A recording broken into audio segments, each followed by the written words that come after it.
berhasil sembuh dari asam urat dan ginjalnya. Ternyata minum suplemen yang banyak pun juga tidak terbukti menurunkan fungsi ginjal saya, malah membuat fungsi ginjal saya naik. Ada pertanyaan, diet antiinflamasi ini bisa nggak sih untuk memperbaiki asam urat dan ginjal? Nah, seperti kita ketahui, diet antiinflamasi itu kita mengorek-ngorek dan mencari akar masalahnya. Akibatnya, kalau akar masalahnya ketemu, otomatis tubuh menjadi sehat menyeluruh. Jadi, jangankan hanya asam urat dan ginjal saja, semua jadi membaik. Nah, yuk kita dengarkan sekarang ada salah satu testimoni yang berhasil sembuh dari asam urat dan ginjalnya. Mungkin bisa jadi contekan bagi teman-teman di rumah. Sehat selalu. Assalamualaikum warahmatullahi wabarakatuh. Perkenalkan, nama saya Pak Agung Prasetyo Utomo, biasa dipanggil Apu. Usia saya 46, saya punya keluhan asam urat. Nyeri gout yang saya alami karena asam urat itu sudah tidak pernah saya rasakan. Tetapi hampir setiap 6 bulan saya melakukan tes medical check up untuk asam urat saya masih selalu di atas normal, di atas 7. Nah, saya terus berusaha mencari cara bagaimana agar saya bisa sehat, tidak terkena lagi asam urat, yang tentunya tidak akan minum obat. Saya ngobrol lah ke banyak teman, nah salah satunya akhirnya saya ketemu dengan teman saya namanya Pak Daeng Mursid. Nah, Pak Daeng Mursid ini teman saya selama saya kerja dulu di perusahaan multinasional company, dan dia bilang sama saya, saya juga ngalamin kayak kamu, Pu, gitu kan. Saya 2 tahun yang lalu itu kena sakit, hipertensi, diabetes, sama penurunan fungsi ginjal. Sama tuh kayak kamu, saya nggak mau minum obat, saya berusaha mencari, sampai akhirnya saya ketemu edukasi, informasi tentang kesehatan. Nah, yang membawakannya Buniken Tantio Sudarmono. Saya dikasihlah link-link sosial medianya Buniken. Saya tonton semua konten-konten Buniken. Kenapa? Karena saya merasa bahwa kalau saya mendapatkan pemahaman, pasti saya akan lebih mudah untuk menjalankan diet antiinflamasi yang sudah dijalanin oleh Pak Daeng dan terbukti sembuh gitu. Sampai akhirnya tanggal 7 Desember 2024 Buniken mengadakan seminar. Waktu itu seminarnya kalau nggak salah di Arion Kemang. Saya merasa bahwa ini cara yang saya cari nih, bahwa menyembuhkannya nggak pakai obat-obatan kimia, tapi dengan merubah pola hidup dan tentunya dengan didukung aktivitas-aktivitas yang membuat sehat secara pola makan, pola olahraga, pola tidur, dan manajemen stres gitu. Selaras nih dengan yang saya pelajarin sebelum-sebelumnya. Seminarnya selesai, kita diberikan jamuan makan gratis loh, diberikan semuanya, dinikmatin oleh para peserta yang hampir 400 orang itu, dan rata-rata mereka memiliki keluhan kesehatan. Tentunya saya juga merasa saya sehat-sehat aja gitu. Ternyata yang saya rasakan sehat itu menurut Buniken, sehat itu harus diukur gitu. Sehat itu bukan perasaan. Nah, ngukurnya bagaimana? Ya, ngukurnya harus pakai medical check up. Nggak bisa cuma perasaan saya sehat gitu. Saya pikir-pikir, iya ya bener juga ya. Saya mohon bisa diberikan pendampingan Kencare atau KC gitu. Nah, dari WhatsApp yang saya hubungin itu, akhirnya saya diberikan nomor teleponnya KC yang namanya Mbak Erlin. Dan semuanya dilakukan dengan pro bono atau gratis gitu kan. Nah, saya cek, keluarlah hasil dari medical check up saya. HbA1c saya 5,5, triglycerida saya 71, HDL saya 52, vitamin D saya 135, lumayan tinggi karena memang saya sejak 2 tahun yang lalu saat pandemi COVID itu saya selalu minum vitamin D3 dan K2 10.000 IU. Kemudian kreatin saya normal di angka 1, tapi EFGR saya itu angkanya 90 di bawah normal. Karena HbA1c saya 5,5 atau mendekati batas atas, saya diminta ngukur. Saya ukur berat badan saya di angka 82 kg. Ukur ternyata lingkar perut saya itu di 97 cm. Nah, pertama pastinya adalah usulan untuk memperbaiki asam urat dan fungsi ginjal gitu. Nah, saya nanya, Mbak, apa sih hubungannya asam urat sama fungsi ginjal? Oh, jadi itu berhubungan Pak antara asam urat sama fungsi ginjal. Jadi orang yang sakit asam urat itu pasti akan dimulai dengan adanya penurunan fungsi ginjal. Jadi nanti kalau fungsi ginjalnya sudah dibenerin, ya pada umumnya ya asam uratnya akan normal dengan sendirinya gitu. Dijelaskan tuh di sosial medianya Bu Niken di TikTok bahwa asam urat itu bukan penyakit. Asam urat itu sebenarnya antioksidan. Jadi harusnya setelah dia bekerja sama ginjal diproses, harusnya dibuang melalui urin atau keringat, nggak jadi asam urat gitu. Harusnya asam uratnya normal gitu. Saya mulai mencerna tuh penjelasan itu, saya mulai mencerna karena selama ini yang diajarkan ke saya dan yang saya ketahui asam urat itu penyakit gitu. Tapi ini kok nggak disebut penyakit, ini kok disebutnya malah antioksidan gitu. Pak Apu harus melakukan protokol pertama kali, yaitu protokol diet low karbu gitu. Apa itu diet low karbu gitu kan? Nah, ini terkait dengan pola makan.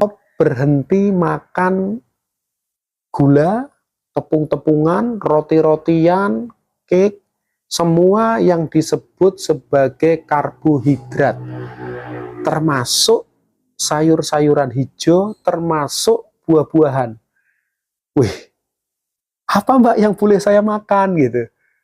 Pak Apu hanya boleh makan protein Pak, umumnya protein daging sapi, protein daging kambing maupun domba, terus kemudian ikan laut, ikan tawar, seafood, ayam hanya boleh ayam kampung sama ayam organik. Apu boleh makan sayurannya itu hanya sawi putih, wortel, kubis, bunga kol, sama labu-labuan, baik labu kuning maupun labu hijau. Karena Bapak di protokol low karbu, maka Bapak boleh makan buah-buahan yang pertama apokat.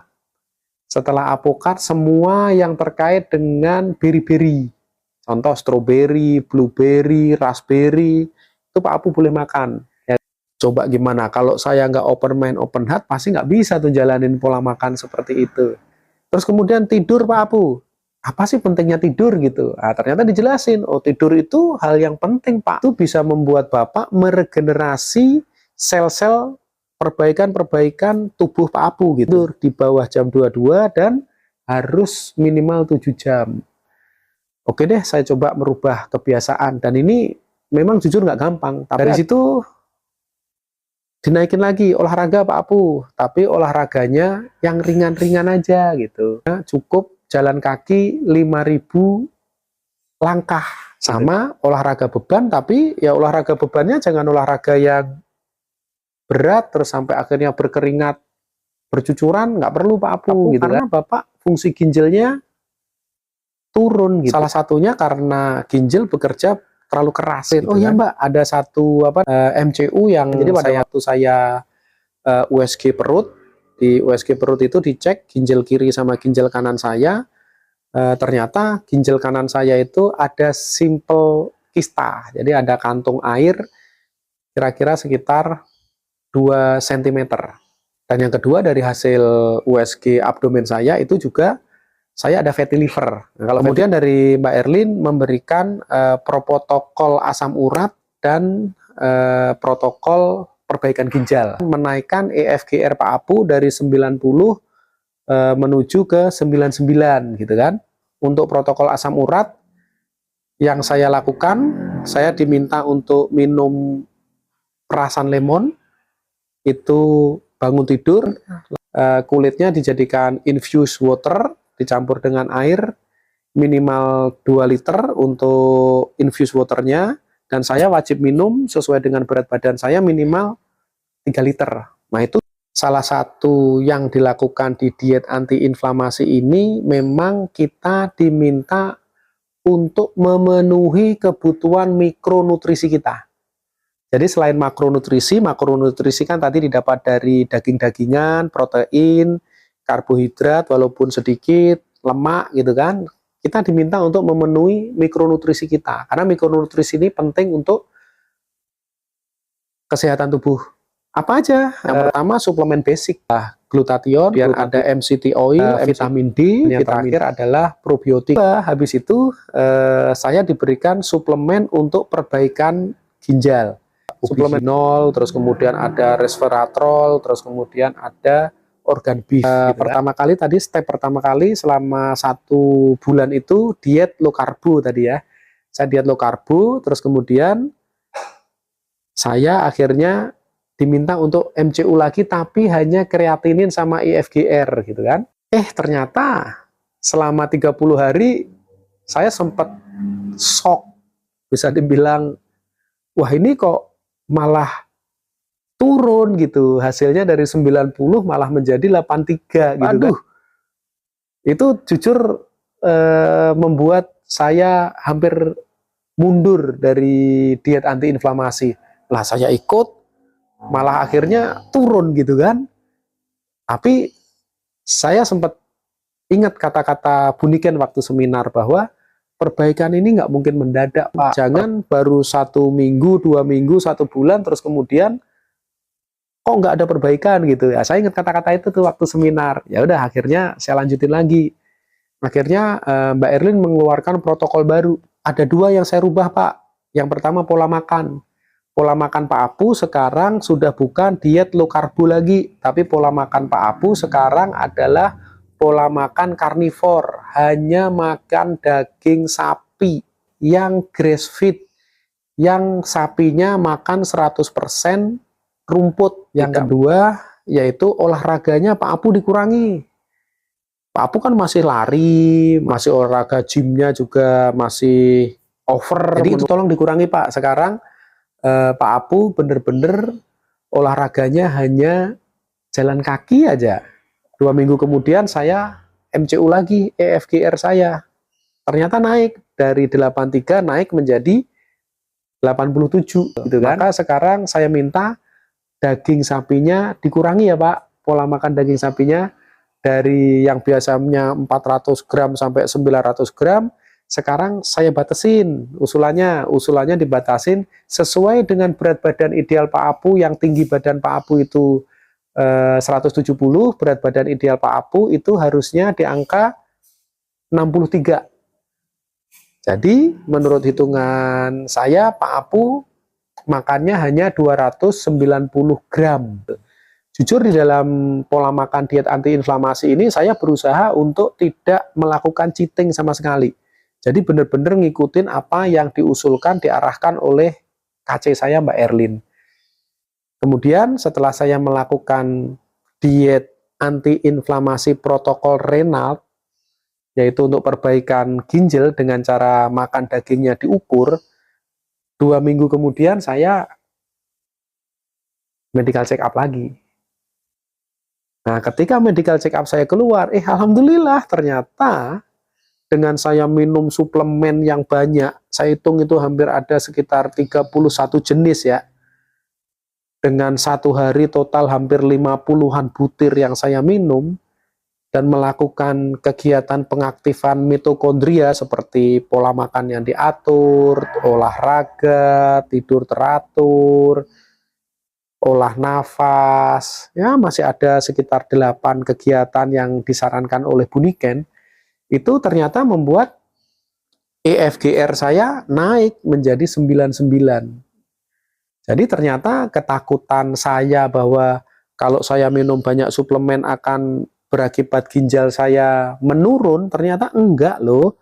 Ternyata saya minum suplemen sebanyak itu setiap hari selama hampir 60 hari kalau nggak salah waktu itu, dan berat badan saya pun dari 82 kilo itu turun menjadi 75 kilo gitu.